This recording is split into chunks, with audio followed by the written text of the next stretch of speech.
గర్భధారణ మొదలుకొని కాన్పు దాకా సమస్యలు ఎదుర్కొనే అవకాశం మెండుగా ఉంటే అలాంటి కేసులను హై రిస్క్ ప్రెగ్నెన్సీ అంటారు.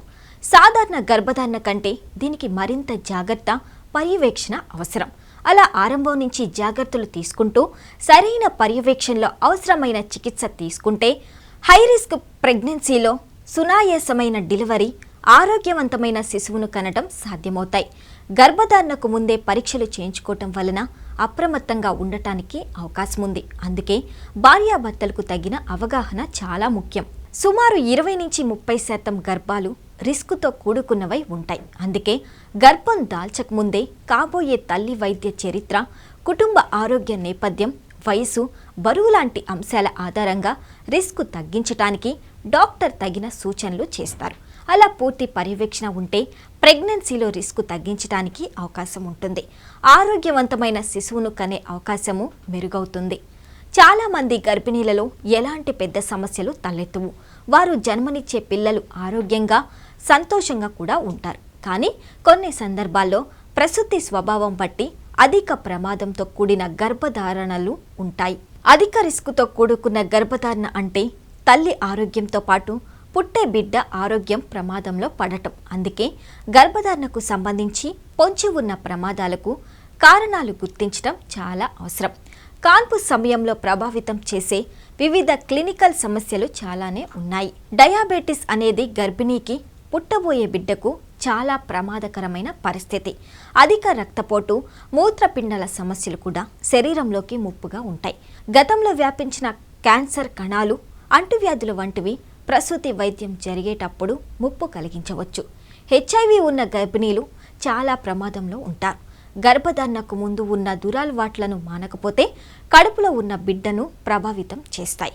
గర్భిణీలు మరీ చిన్న వయసు లేదా మరీ ఎక్కువ వయసున్న వారైనా సరే డెలివరీ సమయంలో ఎక్కువ సమస్యలు ఎదురవుతాయి.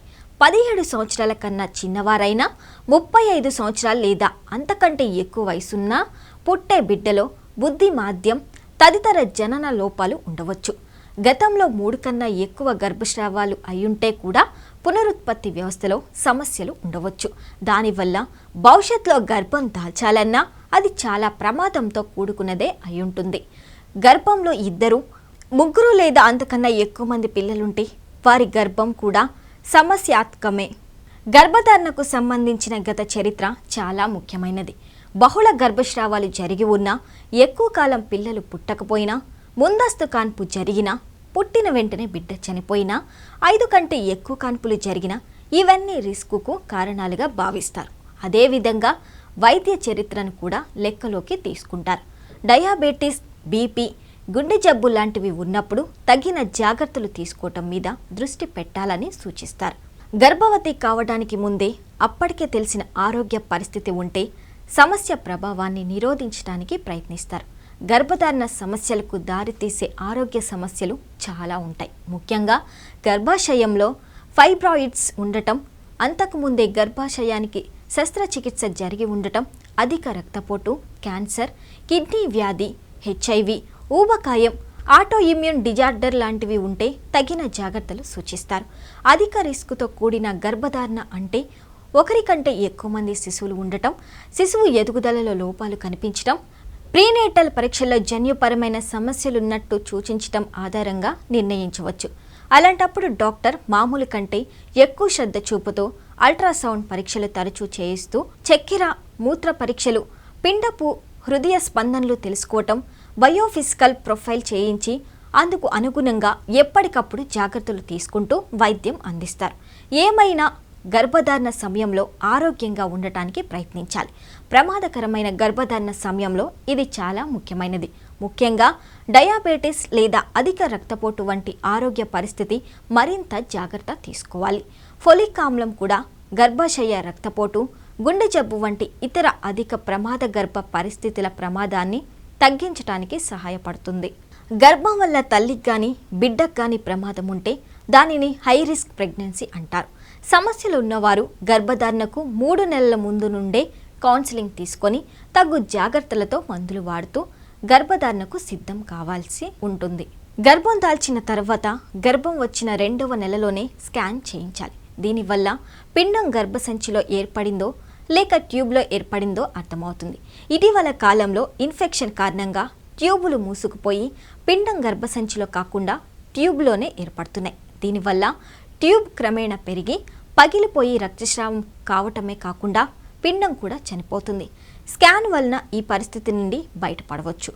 11 నుండి 13 వారాల్లోపు ఎర్లీ టీఫా స్కాన్ చేయించడం ద్వారా బిడ్డకు వంశపారంపర్యంగా జన్యుపరంగా వచ్చే సమస్యలు ఏమున్నాయో తెలుసుకోవచ్చు. ఈ దశలో బిడ్డకు గుండె, కాళ్ళు, చేతులు తయారీ ఎలా ఉందో తెలుస్తుంది. ఏదైనా అంగవైకల్యం అనిపిస్తే తల్లిదండ్రుల అనుమతితో బిడ్డను తొలగించుకునే అవకాశం ఉంది. అయితే ఈ అవకాశం గర్భం దాల్చిన 20 వారాల్లోపు వరకు మాత్రమే ఉంది. ఆ తర్వాత ఎటువంటి ప్రయత్నాలకు పాల్పడినా తల్లి ప్రాణానికి ముప్పు రావచ్చు. అందుకే 18 నుండి 20 వారాల్లోపు టీఫా స్కాన్ చేయించుకోవాలి. దీని ద్వారా పూర్తి అవయవాల ఏర్పాటు గురించి స్పష్టంగా తెలుస్తుంది. ఏ లోపాలున్నాయో కూడా తెలుస్తుంది. ఇటువంటి లోపాలను బిడ్డ పుట్టిన తర్వాత శస్త్రచికిత్సల ద్వారా నయం చేసుకోవచ్చు. 8వ నెల నుంచి బిడ్డ కదలికలు తల్లికి తెలుస్తాయి. తక్కువ కదలికలు ఉంటే వెంటనే డాక్టర్ని సంప్రదించాలి. బీపీ, షుగర్ ఉన్నవారు 2 వారాల ముందుగానే ప్రసవం చేయించుకోవాల్సి ఉంటుంది.